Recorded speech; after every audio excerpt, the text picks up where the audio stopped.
步步高中文故事。聪明的冰箱。大家好，我是一台聪明的冰箱。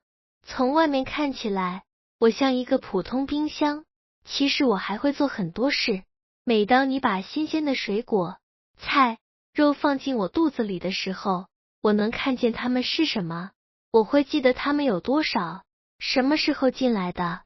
如果有东西快不能吃了，或者开始不新鲜了，我会让你的手机告诉你，这些东西要快点吃。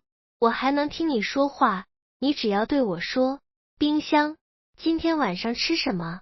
我就能根据你的习惯和现在我肚子里有的东西，帮你想好菜单。如果你在减肥，或者你有什么病，我也能照顾你的需要，帮你想菜单。有时候你工作太忙，忘记买菜了，我也能帮助你。我会检查我的肚子里少了什么，帮你写一个要买的东西的单子。如果你愿意，我还能上网帮你买菜，这是不是很方便？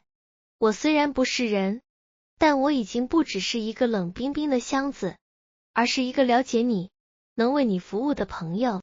你愿意买一台像我这样聪明的冰箱吗？步步高中文故事。